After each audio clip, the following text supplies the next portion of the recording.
All right, sorry about that, everyone, but we should be back now. And of course, when I say now, I mean in 10 minutes when you see this. Um, so, yeah, basically, we were looking at e4 as a possibility, and maybe it was just a move too slow, but f3, as you were pointing out, one of black's defenses in this line is an eventual knight to e4, which wouldn't be possible with a pawn on f3. Right. Also, I think Harsha wanted to just take it slow and play e4, but the thing is that I don't think he has enough time to arrange his pieces the way he wants. Once again, it all has to do with this king of f1. I think it causes a lot of trouble for coordination for the white pieces, and therefore it's pretty hard to attack when your king is so weak all the time. Like for example, if the king were to be somewhere like h2, let's say, and then I have my rook on g2, the other one on g1, then yeah, I think white is doing great, but because of this, all this tempo that will take him to coordinate his pieces, is that black should be able to generate enough counterplay to be better even. So after f3, b4, knight e2, and now takes, and he has to right away open the position, taking advantage of the fact of the king on f1. Pawn takes, queen e7, attacks both e3 and a3. Good move. Bishop f2, and Durin takes the pawn. Yeah, I mean there's no attack, honestly. There's no compensation for the pawn. Simply things went wrong for white, and here Harsh is in a pretty hard situation. Queen f5, rook e7, sort of defending on f7 just in case. Knight f4, g6, and queen c2. Did you want to sacrifice? I kind of wanted to. I would think that he didn't see anything clear, and they're both in time trouble. Although that might be another reason why to sacrifice, because they're both in time trouble. Yeah. I would think he didn't see anything clear, and therefore he didn't go for it. Like either knight f7 or knight g6. He saw, okay, there's 1, 2, 3, 4 pieces around the king. This attack shouldn't work, and yeah, he just went back. c5 and rook d1. Yeah, no, rook d1 is just. I think it's not going on the way. It's not in the spirit of the attack. Maybe something like either bishop h4. No, but that will hang the pawn e3. Then maybe h4 and h5 maybe, something like this, and just ignore this. I think I think this could have great trouble, but yeah, it's not easy to calculate all this, especially with such a low time on the clock. I think this is just gonna be a matter of who is faster in calculating time travel here. I think that's gonna be the main factor. So black plays a4, white takes, queen takes. Of course, turning the queens will just be 0-1 immediately, because the attack disappears, and black has an extra pass pawn. Oh, he actually took. There was no other option. Then honestly, I think the game should be decided. Yeah, Gleb is doing great with the outside pass pawn on the A file, and also just an absolute time scramble for Harsha, living off the Yeah. increment right now. This is not looking good Yeah. for Webster, which is surprising given that Webster's the number one seed, and Harsha's got the white pieces. So Gleb's doing a great job here. And also, I just wanted to shout out the other match has actually completely concluded. All 4 games have finished, and Slew did end up winning thanks to Nicolosi on board 3. So Balaji could not hold, and Slew wins their match 2.5 to 1.5. And all 4 games for Webster are still going on. So maybe we take a look at some of the other games. Well, yeah. First of all, I just want to finish saying that this position is lost for for white, because of the pass pawn and the lack of coordination of the white pieces. Like once again, this king on f1, rook on g1, without actually getting to convert to an attack, was just a waste of time for white. And in the end, black was able to generate the pass pawn. So black should be winning soon. As you pointed out, yeah, the other match is over. In the end, Robin converted the the endgame with the extra pawn with the bishop against the knight. Andre took the draw. Yeah, I mean, I think honestly, yeah. Sometimes it is what it is. Even if you see your teammates are not doing great on their boards, if there's no way to push, then you just gotta take the result. You know, you gotta be objective. Like because also it's important to mention that the tournament is decided by individual points, not by match points.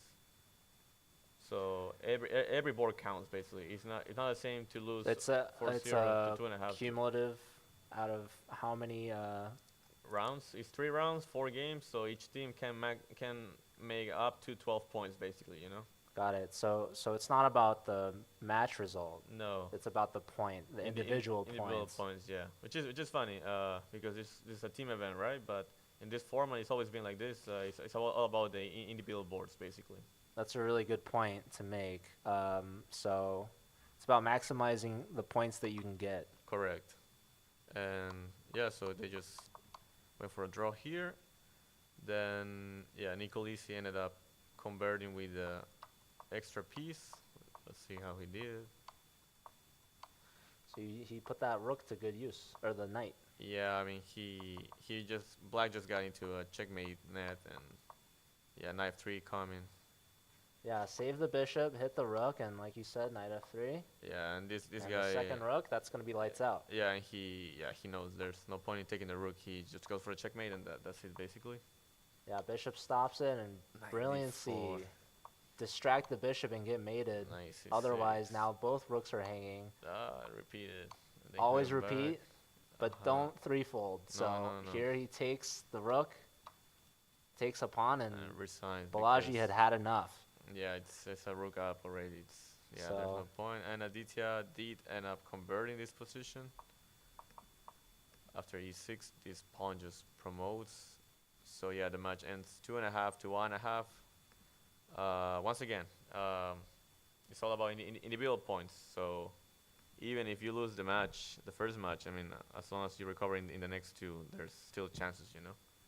So yeah, let's take a look at the match that is still going on. Let's see, Dulin already won. Yeah, so that's an important victory for UTRGV. I think winning with the black pieces on board one is a pretty important result always. Let's see, Lazaro's game. Let's just sort of go through it.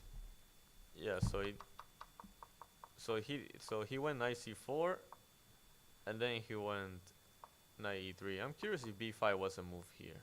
Was b5? Yeah, it was a move. Knight takes, pawn takes, and black will have been fine here. I don't know why Lazaro didn't play b5. Maybe he thought, okay, like he's gonna take on d6 anyway, so I might as well just, you know, wait like this, and then I can play bishop h3. But I think the main key of b5 was also to sort of push back the knight to c3. You know, which it's kind of a clumsy square. The c5 is blocked, and I think black would have been completely fine here after the d5, for example. But yes, so he went for queen d7, knight e3, bishop h3, knight c5, queen c8. He didn't want to take because probably he assessed that these two pawns are hanging. Although in reality, a7 is not hanging because I can always play rook a8 and then take back on a2, right? Yeah, with the activity. Correct. And but Lazaro decided to go for queen c8, knight e4, good move, takes and takes. And before the break, I pointed out that usually you don't want to take with this pawn, you know, if you have a bishop on g2. In this case, though, since it's gonna be treated, and also since you have already the knight on e3, you will get probably something like knight e3 or knight e5. It is fine to take with the pawn, you know. Also, you open your those arrows are crazy. The rook on d1, the rook on c1, you know. Yeah.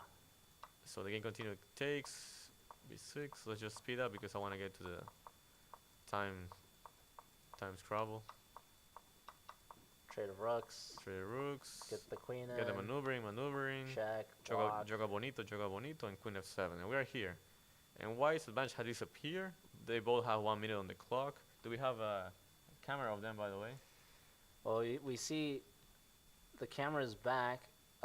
We have essentially half the room is completely empty because all those games are finishing. That's where Robbie was on board 1 for SLU. And yeah, the remaining boards, we've got Texas and Webster. And yeah, we don't see it yet, but Glebden did finish his game. So the camera is going to be adjusting. So probably what I'm talking about has already happened or we missed, but we'll have to wait for it to update. Who's on the screen? This, I'm assuming, is Glebden. Against Harsha? That's my guess. You tell me. Can you increase the brightness of your laptop? Well, the playing hall is pretty dark. I don't know. Brightness. There you go. Thank you very much. Yeah, Glebden. So this game The game already finished. So probably the cameraman's probably adjusted it by now and is probably looking at their second board, which is Sean Rodriguez Lemieux. Big and shout Lazaro. out to the cameraman. Yeah, let's go. Queen f7, h5. Yeah, I mean, it's definitely white here is preferable because of the good bishop against bad bishop, right? Having all the pawns on light squares and having the b2 bishop. But most often than not, shouldn't be enough because the bishop on d6 just defends everything. Defends c7, e5, and after something like trading queens, even sometimes, and bringing the king to e6, black should be fine. I probably don't want to take myself just because I allow pawn takes, and I get your pawn to d5. So maybe I would just wait. Then let's say after you something like this. If you take, then just take, bring the king to e6. Black should be completely fine. So in the game, what happened is he played a4, and now Sean is, he's trying to push, I would think. Although he doesn't need to push, right? Because he's board 1. No, these are board 2s. Oh, yeah. Sean's board 1. Right. But as you also pointed out, every board matters. That's true. So, you're right. so maybe the match results they don't care too much about as much, but that's true. I believe in this tournament, since it's individual points, what matters, you should play always just focus on your board, because compared to a team match competition, here it's play by teams, but the points that count are individually. Therefore, if you have a chance to go for the win, you should just take it. There's no point on just taking a safe draw when every point matters. You see, Yasser's game. Currently, it's also gaining time trouble. Although Yasser has 10 minutes against 1 minute, which is a big advantage for him. Also, his pieces are more active. Apparently, the rook is controlling the h-file. The knight could potentially go to e3 or b4. The pawn a3 also, funny enough, might become a target for white, once these rooks are traded.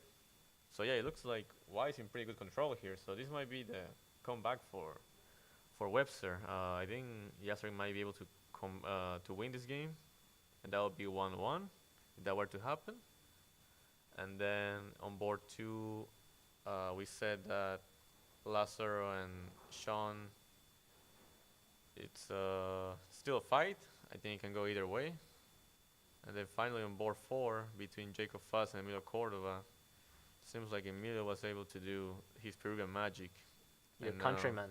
My countryman. He's able to do his Peruvian magic, and he has been able to put a lot of pressure on white. Can you take us back and show us how Emilio was able to do this for the Webster team? Let's see. With the black pieces? So we were saying, here we were debating between knight b5 and b3. Ultimately, white played b3. Black castle. You always have to castle. Bishop b2.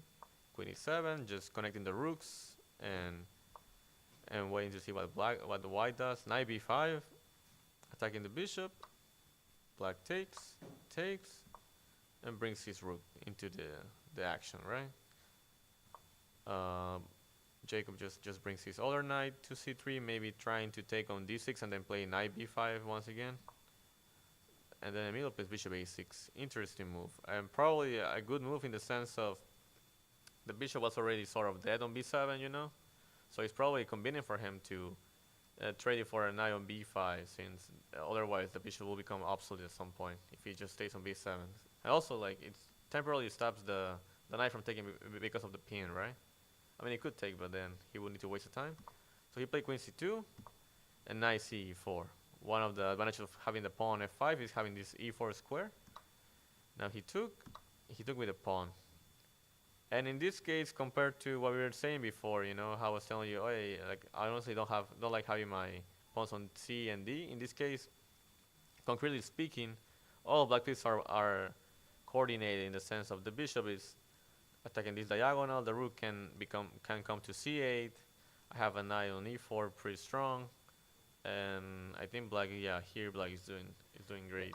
Black has to have some serious, I feel like, tactics to justify. I feel like taking and double isolating my pawns willingly, there's got to be some serious reason, and I feel like it's like, as you're pointing out, the C file, right? So there's pressure like on D5, the knight's defending it, but you could trade the knights, but I guess Yeah, rook C8's like a pretty serious threat.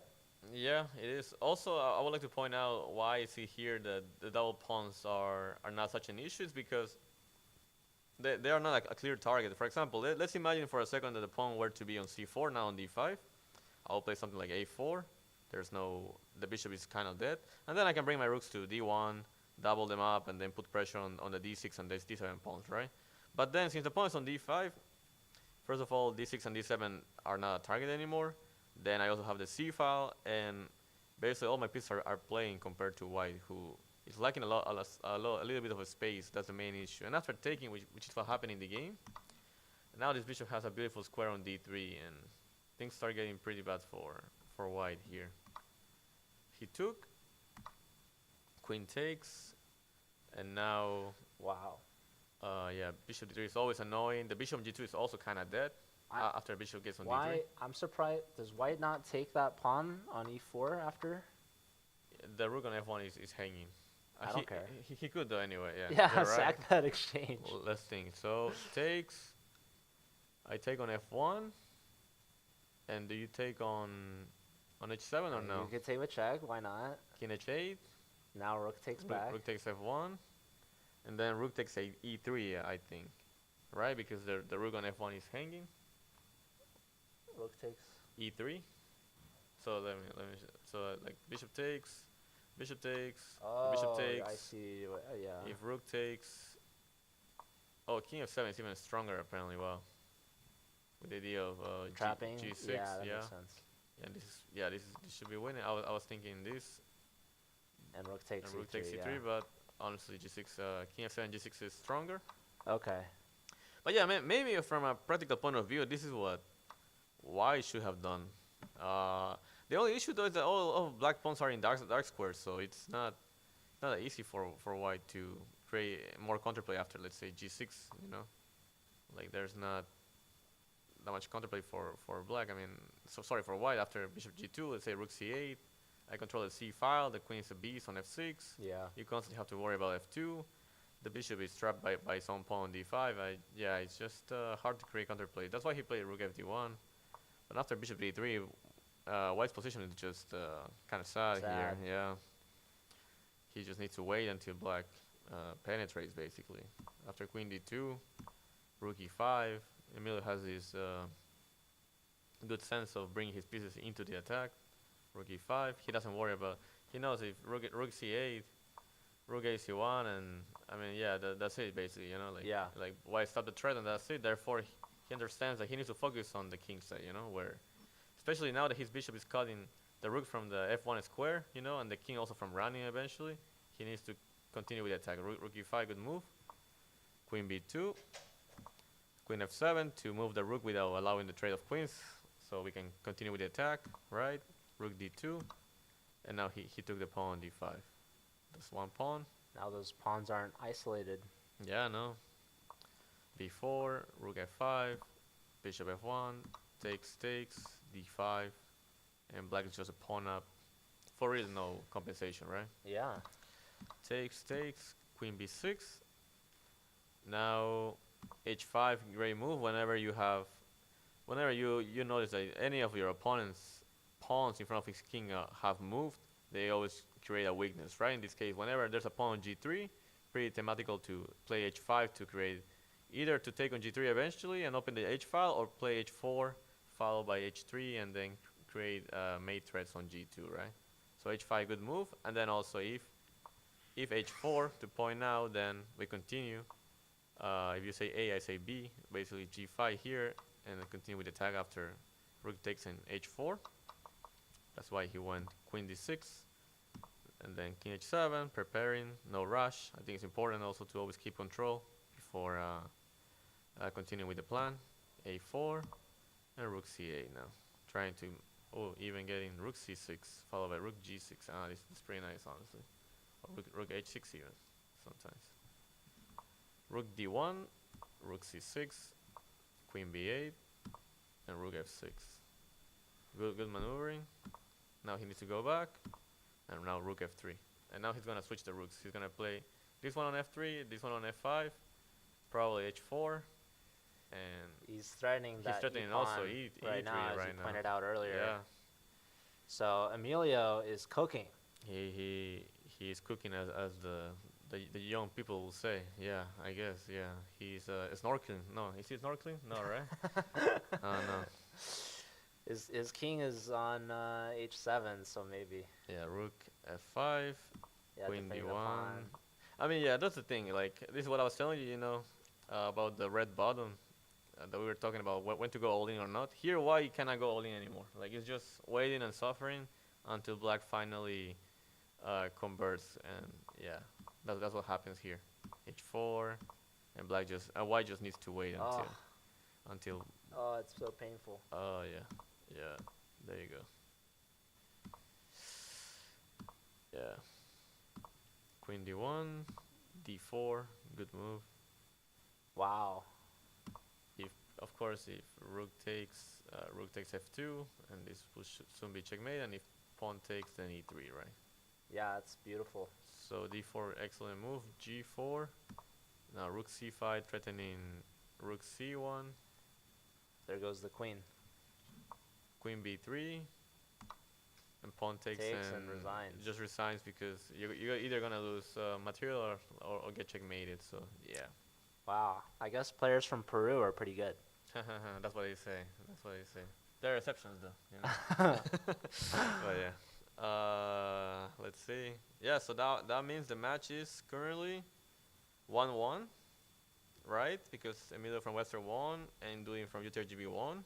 Okay, so it's tied, and there's 2 games left in this round.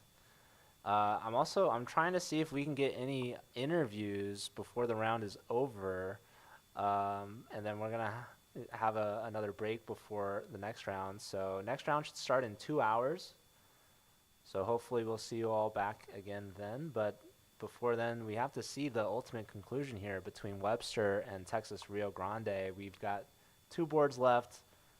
Which game do you want to look at? Let's take a look at Lazaro against Sean, because they both have under 1 minute, and it seems like Sean is putting some sort of pressure based on the fact that his pawns are in light squares, and he has the dark square bishop. Also, his rook on h5 pretty nicely just controls these 2 pawns from moving.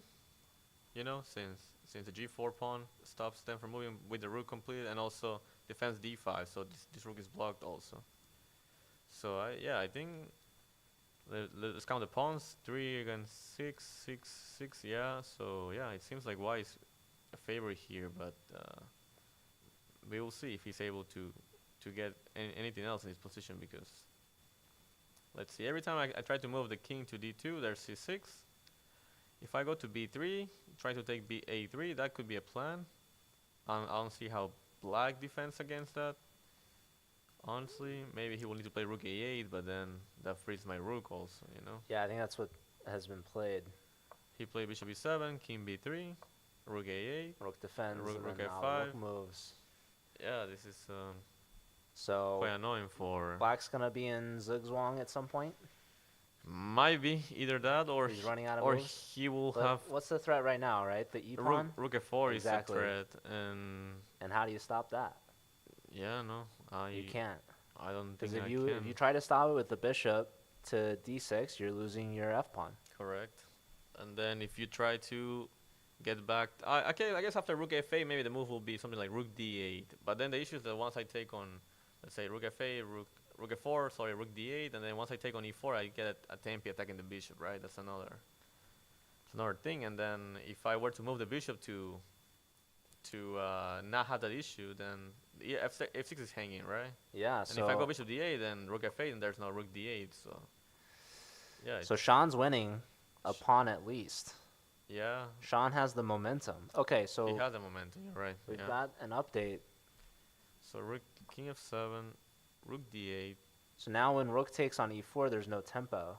Correct. He will still be losing 2 pawns though because of the pawn a3. The a pawn is now hanging. But it's a question if you want to give up the pawn on d5 that easily, you know? Because even though you're winning a pawn, now the rook activates, right? That gives black more chance for counterplay. So I would think you don't want to release the tension so fast, honestly. So you would go back to f5. f5, rook a8, and then I will try to get him to sux one somehow. Maybe bishop d4, but then rook a4 might be annoying, and then I have to go back. Or bishop c5 could also be a move there. Yeah, I think I will play rook f5. I really don't want to allow him to take the pawn e5 because the thing is that the pawn that I'm gaining is basically the one on a3, right? Yeah. And then I cannot really create a pass pawn with it anyway. So Yeah, so black's pawns are overextended and weak. And it looks like we do have that trade, and that's exactly what you were worried about. We see the eval bar coming back for Lazaro Batista, which is good news for Webster, who's hanging in this. So still a pawn down though. And Yeah. also important to mention that I mean it's in a when you're playing time trial and you see you can win a pawn and you're playing for 2 results, it's also like I cannot really blame him for going for it, you know. But yeah, definitely rook f5 will have been stronger. So Sean is rushing into this pawn grab when probably he could have won material without giving up such a strong d pawn. Maybe if he was maybe more patient. Maybe let's say rook f5, right? And then he goes back. How can we win? I think we bring the king in to win the e pawn. You mean king c2, king? But let's That say, or, but let's or say I maybe we move our play bishop. king c2, rook d8, and then if I go king d2, c6, right?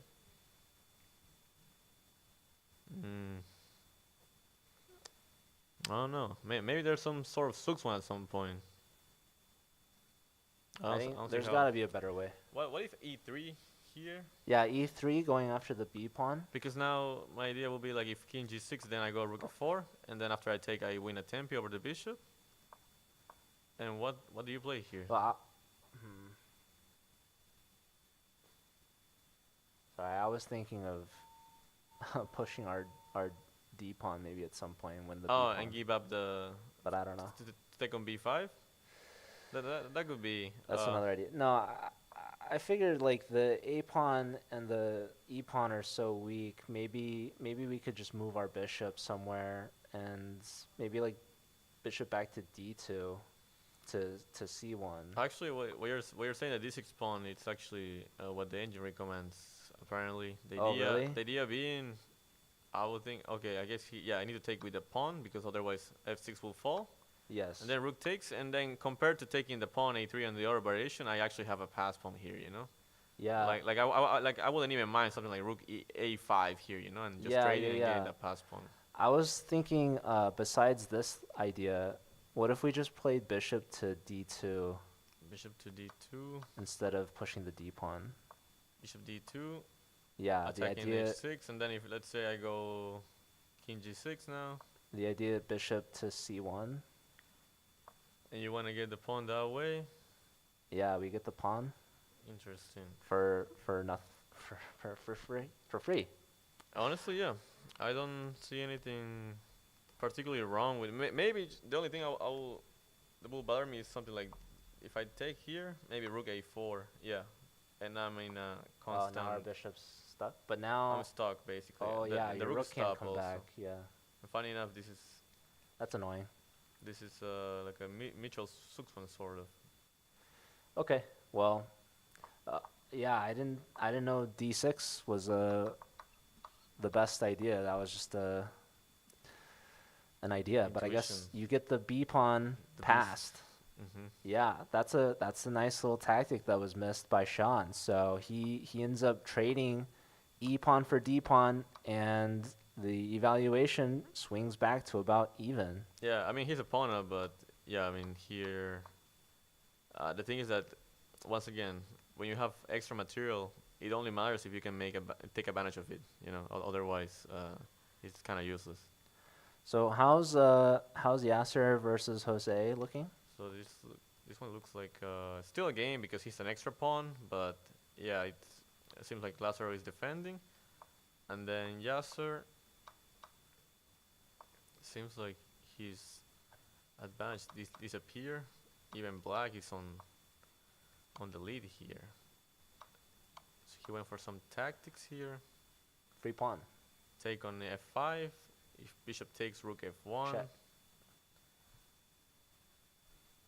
and no, no, I Is there because rook b2 is also a threat, right? if we take that pawn with a knight, Yeah. do they have an intermezzo? Could they check us Where? with the knight? You mean knight takes f5, knight e4, Yeah, well, we just take. bishop takes, king takes, and I take on d6, right? Oh, okay, yeah. I, Doesn't but work. I'm worried about something like, let's say knight takes, bishop takes, rook f1, let's say king e3, for example, right? And then after rook takes f5, let me put on the board. I don't know how good is this, but I was thinking this and rook b2. Yeah, I mean it's saying equal, but I mean in human practice, I don't know how So clear this is. and if we try to defend our a2 pawn with bishop to b3, they capture. Right, and then you need to be We sure capture.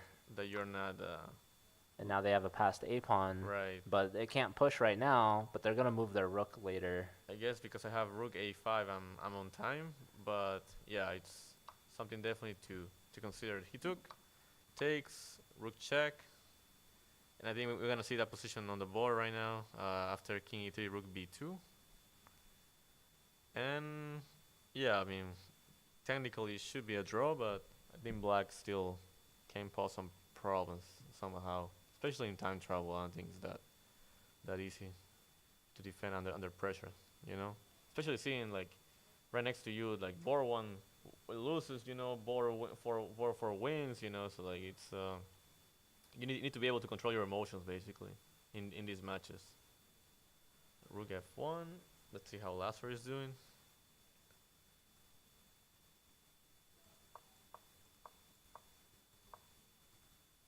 And Going now for the rook trade. he goes for the rook trade.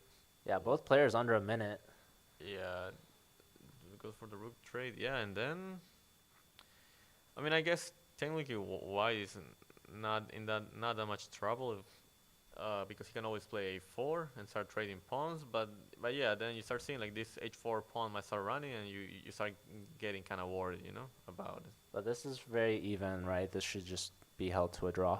Most likely, yeah, yeah, most likely. Let's say the Astar's game, king e5, king e6. Yeah, this one has the most imbalance, knight versus bishop. Yeah, of course, the one who is pushing for the win here is black due to its better knight against the bishop and the a2 weakness that white could potentially have.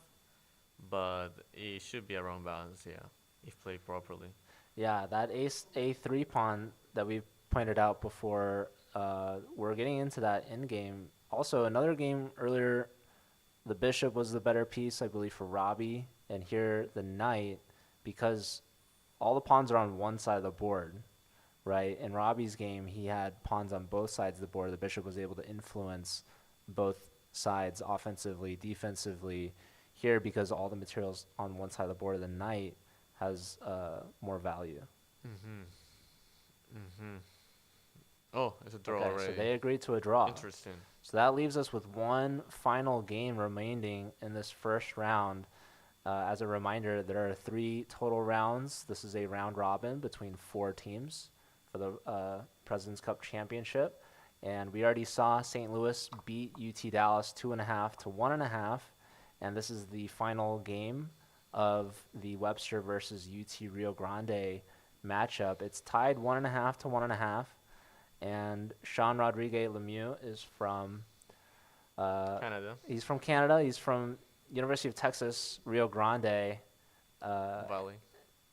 yeah, and competing against Lazaro Bruzon Batista, From who Webster University. is from Webster. So both players about a minute left on their clocks, and we see a pawn push going for a touchdown, Yeah. but should be a draw. Otherwise, that pawn should be able to be tracked down. Yeah, Or do you think it's not so easy? I mean, only a scenario in which I see White winning is he's, let's say, magically speaking, let's say we are able to trade the h4 pawn for the a2 pawn, and then I start pushing my e4 and f4 pawns. But even then, like I feel like Black should be able to create a pass pawn of himself on this side, somehow, and should be close to a draw. Yeah, it should be a draw, but in time travel, you never know. Oh yeah, Lazaro getting down to 15 seconds and down a pawn. So Sean's playing for 2 results. Yeah, because the match right now it's even, right? Yeah, It's it, it, tied it depends on this game. Yeah, 1.5, 1.5. Sean h3, with the white h3. pieces. He's up a pawn. He's got a push here. Especially, he's got about a minute advantage. They do have 30-second increments. So after every move, 30 seconds gets added back to their clock. Yeah, most likely they will trade the h pawn for either the a or b pawn. So as white, is the king gonna run to g4 Correct. and try to? I mean, how do you trade h pawn for a pawn? How does black get the a pawn? I was thinking if somehow like I attack the b pawn, then I defend with a3, and then they go for the a3 pawn. That's what I was thinking, but I don't think I'm in time to do that because let's say ideally, just to give you an example, let's say Why not? If you play, let's say we try to save the b pawn with the bishop, yeah, then they push their pawn. no, they Oh, they they can would just just take the take pawn right away. anyways. Yeah, that's the issue because I mean this is what I was trying to get. Like ideally, I would like somehow like I'm missing a tempi basically because I would like to be able to take So and then get the bishop on c5. I think as white you don't play a3. I Right? No, think you no. play king g4. Yeah, no. You Yeah. shouldn't play a3. But this is what I was trying to achieve. Where Yeah. what I say like why can play for the win. I mean, why is basically winning there. But the issue is that I'm not in time to play bishop d6 because of Because they'll take or they'll push. yeah, they will just take and yeah, They'll take, and we don't have time to take the h pawn. correct. And therefore I just need to go for the h pawn, give out the b pawn, but then black gets another pass pawn, right? So once again, I think what will happen is that white needs to come back with the king. Black will just wait, and yeah, still some chances. I don't think it's completely draw yet, but yeah, we will see. We will see. I Yeah, guess this game's going the distance. it's going the distance, huh? Like the Rocky movie. Have you seen Rocky? Yeah. Yeah, all of them. No, not the most recent ones. No, I mean the Creed ones. You mean? The originals. Yeah, Yeah, I've seen them. yeah, great movies. I remember for some tournaments I started watching number 1, 2, 3, and then number 4 is where he fights the Russian guy, right? And he's like, I'm gonna destroy you, and then he pushes the gloves, right? And I was like, damn, dude. And but they say Rocky's always hard, that's how he wins, and so that motivated me at some point in some tournaments. Yeah, but here I don't know if Rocky can help me to win the game. We will see. C5. Sean is thinking. It's not about how hard you can get hit. Oh, it's about what is it about? It's about hard you can get hit and get back up. Oh yeah, there you go. There you go. That's the spirit. Hmm.